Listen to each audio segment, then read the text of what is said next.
ನಮಸ್ಕಾರ ಎಲ್ರಿಗೂ. ನಾನು ನೃತ್ಯ.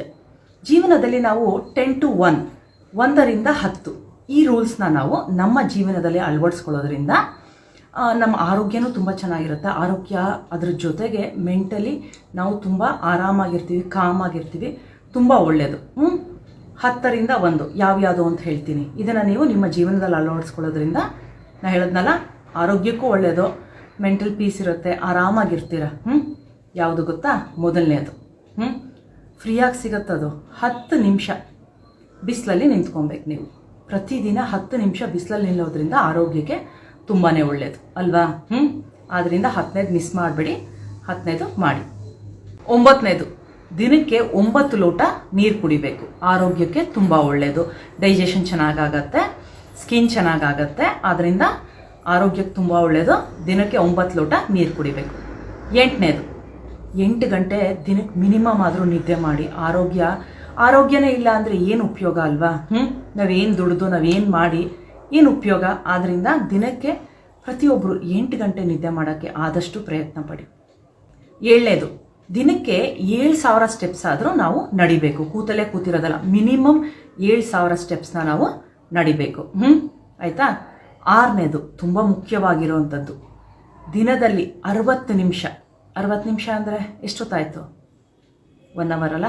24 ಗಂಟೆಯಲ್ಲಿ 60 ನಿಮಿಷ ನೀವು ನಿಮ್ಮ ಫ್ಯಾಮಿಲಿ ಜೊತೆ ಟೈಮ್ ಸ್ಪೆಂಡ್ ಮಾಡಿ. ಯಾವುದೇ ಥರ ಫೋನು, ಟಿ ವಿ ಏನೂ ಇಲ್ಲದೆ, ಯಾವುದೇ ಥರ ಗ್ಯಾಜೆಟ್ಸ್ ಇಲ್ಲದೇ 60 ನಿಮಿಷ ನಿಮ್ಮ ಫ್ಯಾಮಿಲಿ ಜೊತೆ ನೀವು ಟೈಮ್ ಸ್ಪೆಂಡ್ ಮಾಡೋದ್ರಿಂದ ತುಂಬಾ ಆರೋಗ್ಯಕ್ಕೂ ಒಳ್ಳೆಯದು, ಮೆಂಟಲ್ ಪೀಸ್ ಸಿಗುತ್ತೆ, ಆ ಬಾಂಡಿಂಗ್ ಇರುತ್ತೆ ತಂದೆ ತಾಯಿ ಜೊತೆ ಆಗಲಿ, ಮಕ್ಕಳು, ಗಂಡ ಹೆಂಡತಿ. ಒಟ್ಟಿನಲ್ಲಿ 60 ನಿಮಿಷ ದುಡಿಯೋದು ಯಾರಿಗೋಸ್ಕರ? ಫ್ಯಾಮ್ಲಿಗೋಸ್ಕರ ಅಲ್ವಾ? ಫ್ಯಾಮ್ಲಿ ಚೆನ್ನಾಗಿರಬೇಕು, ನಾವೆಲ್ಲ ಚೆನ್ನಾಗಿರಬೇಕು ಅಂತ ಅಲ್ವಾ? ಆದ್ದರಿಂದ ದಿನಕ್ಕೆ 60 ನಿಮಿಷ 24 ಗಂಟೆಯಲ್ಲಿ 1 ಅವರ್ ನಿಮಗೆ ನಿಮ್ಮ ಫ್ಯಾಮಿಲಿಗೆ ಕೊಡೋಕ್ಕೆ ಸಾಧ್ಯ ಇಲ್ವಾ? ಅದನ್ನು ಮಿಸ್ ಮಾಡದೆ ಮಾಡಿ. 5ನೇದು ದಿನಕ್ಕೆ ಒಂದು 5 ನಿಮಿಷ ಬ್ರೀತಿಂಗ್ ಎಕ್ಸಸೈಸ್ ಮಾಡಿ. ಹೀಗೆ ಮಾಡಬೇಕು, ಹಾಗೆ ಮಾಡಬೇಕು, ಇಷ್ಟೊತ್ತಿಗೆ ಮಾಡಬೇಕು ಅಂತಿಲ್ಲ. ನಿಮ್ಗೆ ಎಷ್ಟೊತ್ತಿಗೆ ಸಮಯ ಸಿಗುತ್ತೆ ಅಷ್ಟೊತ್ತಿಗೆ ಒಂದು 5 ನಿಮಿಷ ಬ್ರೀತಿಂಗ್ ಎಕ್ಸಸೈಸ್ ಮಾಡೋದ್ರಿಂದ ಆರೋಗ್ಯಕ್ಕೆ ತುಂಬ ಒಳ್ಳೆಯದು. ಈ ಥರನೇ ಮಾಡಬೇಕು ಅಂತ ಏನಿಲ್ಲ.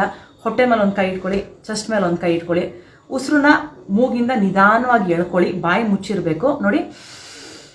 ಹಿಂಗೆ ಎಳ್ಕೊಂಡಾಗ ಹೊಟ್ಟೆ ಮೇಲ್ಗಡೆ ಬರಬೇಕು, ಉಸಿರನ್ನ ಮೇಲ್ಗಡೆ ಎಳ್ಕೊಂಡಾಗ ಹೊಟ್ಟೆ ಮೇಲೆ ಬರಬೇಕು, ಉಸಿರನ್ನ ಮೂಗಿಂದ ಆಚೆ ಬಿಡಬೇಕಾದ್ರೆ ಹೊಟ್ಟೆ ಒಳಗಡೆ ಹೋಗಬೇಕು. ಈ ಥರ ಒಂದು 5 ನಿಮಿಷ ಮಾಡೋದ್ರಿಂದ ತುಂಬಾ ಆರೋಗ್ಯಕ್ಕೆ ಒಳ್ಳೆಯದು.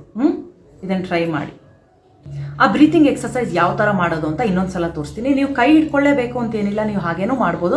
ನನಗೆ ಆ ಡಿಫ್ರೆನ್ಸ್ ಗೊತ್ತಾಗಲಿ ನಿಮಗೆ. ಈಗ ಉಸಿರು ಒಳಗಡೆ ಎಳ್ಕೊಬೇಕಾದ್ರೆ ನಮ್ಮ ಹೊಟ್ಟೆ ಮೇಲ್ಗಡೆ ಬರಬೇಕು, ಉಸಿರು ಆಚೆ ಬಿಡಬೇಕಾದ್ರೆ ಹೊಟ್ಟೆ ಒಳಗಡೆ ಹೋಗಬೇಕು. ಅದಕ್ಕೋಸ್ಕರ ನಾನು ನಿಮಗೆ ತೋರಿಸ್ತಾ ಇರೋದು. ನೋಡಿ, ಈ ಥರ ಕೈನ ಹಿಂಗೆ ಇಟ್ಕೊಳ್ಳಿ, ಎದೆ ಮೇಲೆ ಒಂದು ಕೈ ಇಟ್ಕೊಳ್ಳಿ. ಉಸಿರನ್ನ ಒಳಗಡೆ ಎಳ್ಕೊಬೇಕಾದ್ರೆ ನೋಡಿ, ಹಿಂಗೆ ಎಳ್ಕೊಂಡಾಗ ಹೊಟ್ಟೆ ಮೇಲೆ ಬರಬೇಕು, ಉಸಿರನ್ನ ಮೂಗಿಂದನೇ ಆಚೆ ಬಿಡಬೇಕು. ಹಿಂಗೆ ಆಚೆ ಬಿಟ್ಟಾಗ ಅದು ಹೊಟ್ಟೆ ಒಳಗಡೆ ಹೋಗುತ್ತೆ. ಟ್ರೈ ಮಾಡೋಣ.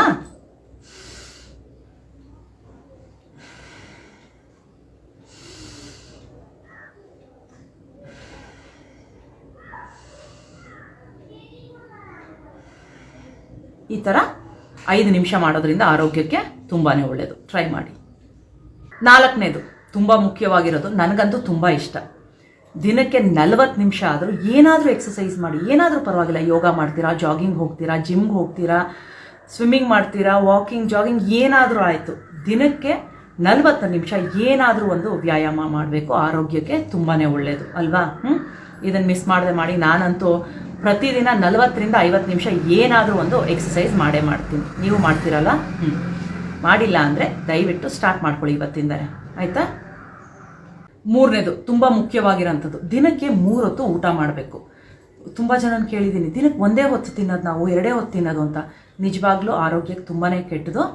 ಆರೋಗ್ಯಕರವಾಗಿರೋಂತಹ ತರಕಾರಿ, ಹಣ್ಣು, ನಾನ್ ವೆಜ್ ತಿನ್ನೋರು ನಾನ್ ವೆಜ್ಜು, ಈ ಥರ ಒಳ್ಳೆ ಪ್ರೋಟೀನ್ ಇರೋಂಥ ಆಹಾರ ತಿನ್ನೋದ್ರಿಂದ ಆರೋಗ್ಯಕ್ಕೆ ತುಂಬಾ ಒಳ್ಳೆಯದು. ಆಮೇಲೆ ತುಂಬ ಜನ ಈಗ ಹೊಸ ಟ್ರೆಂಡ್ ಬೇರೆ ಶುರುವಾಗಿದೆ. ಬೆಳಗ್ಗೆ ತಿಂಡಿ ತಿನ್ನಲ್ಲ, ಮಧ್ಯಾಹ್ನ ಬ್ರಂಚ್ ಒಟ್ಟಿಗೆ ಮಾಡೋದು, ರಾತ್ರಿ ಊಟ ಮಾಡಿದ್ರೆ ಮಾಡಿದ್ವಿ, ಇಲ್ಲ ಅಂದರೆ ಇಲ್ಲ ಅನ್ನಂಗೆಲ್ಲ. ನಿಜವಾಗ್ಲೂ ತುಂಬ ಕೆಟ್ಟದು. ದಿನಕ್ಕೆ 3 ಹೊತ್ತು ಆರೋಗ್ಯಕರವಾಗಿರೋಂಥ ಆಹಾರ ತಿನ್ನಿ, ಮನೆ ಅಡುಗೆ ತಿನ್ನಿ. ಹೇಗೆ ತಿನ್ನಬೇಕು ಅಂದರೆ ಬದುಕೋಕ್ಕೋಸ್ಕರ ತಿನ್ನಬೇಕು. ಅದು ಬಿಟ್ಬಿಟ್ಟು ತಿನ್ನೋಕ್ಕೋಸ್ಕರನೇ ಬದುಕಿದ್ದೀವಿ ಅಂದ್ಬಿಟ್ಟು ಆ ಥರ ತಿನ್ನೋದಲ್ಲ. ಆಮೇಲೆ ಮುಖ್ಯವಾಗಿ ಹಾಳು ಮುಳು ತಿನ್ನೋದನ್ನು ಸ್ವಲ್ಪ ಕಮ್ಮಿ ಮಾಡಿ, ಆರೋಗ್ಯಕರವಾಗಿರೋಂಥ ಮನೆ ಅಡುಗೆನ ಊಟ ಮಾಡಿ.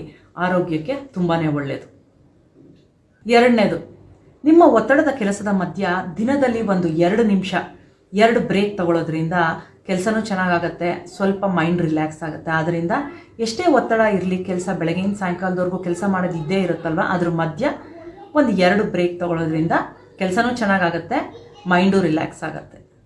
ತುಂಬ ಮುಖ್ಯವಾಗಿರೋಂಥದ್ದು ಮೊದಲನೇದು, ದಿನಕ್ಕೆ 1 ನಿಮಿಷ ಆದರೂ ನೀವು ಆ ದೇವರನ್ನ ಧನ್ಯವಾದ ಹೇಳಬೇಕು. ನೀವು ದೇವ್ರನ್ನ ನಂಬಲ್ವಾ, ಪರವಾಗಿಲ್ಲ, ನಿಮ್ಮ ತಂದೆ ತಾಯಿಗಾದರೂ ಒಂದು ನೆನ್ಪು ಮಾಡಿಕೊಂಡು ಒಂದು ಧನ್ಯವಾದ ಹೇಳಿ. ಯಾಕೆಂದರೆ ನಾವು ಇಷ್ಟು ಮಟ್ಟಿಗೆ ನಮ್ಮ ಜೀವನದಲ್ಲಿ ಇದ್ದೀವಿ ಅಂದರೆ ಆ ದೇವರು ಮತ್ತು ನಮ್ಮ ತಂದೆ ತಾಯಿ ಆಶೀರ್ವಾದದಿಂದ ನಾವು ಈ ಮಟ್ಟಕ್ಕೆ ಇದ್ದೀವಿ ಅಲ್ವಾ. ಆದ್ದರಿಂದ ದಿನಕ್ಕೆ 1 ನಿಮಿಷ ಆದರೂ ಆ ದೇವರನ್ನ ಅಥವಾ ನಿಮ್ಮ ತಂದೆ ತಾಯಿನ ಒಂದು ಥ್ಯಾಂಕ್ ಯು ಹೇಳಿ. ನೋಡಿದ್ರಲ್ಲ, 10ರಿಂದ 1 ಈ ರೂಲ್ಸ್ನ ನೀವು ನಿಮ್ಮ ಜೀವನದಲ್ಲಿ ಅಳವಡಿಸ್ಕೊಳ್ಳೋದ್ರಿಂದ ತುಂಬಾ ಒಳ್ಳೆಯದು. ಆದ್ದರಿಂದ ಪ್ರತಿಯೊಬ್ಬರು ಈ 10ರಿಂದ 1 ರೂಲ್ಸ್ನ ನಿಮ್ಮ ಜೀವನದಲ್ಲಿ ಅಳವಡಿಸ್ಕೊಳ್ಳಿ. ಖುಷಿಯಾಗಿರಿ. All the best.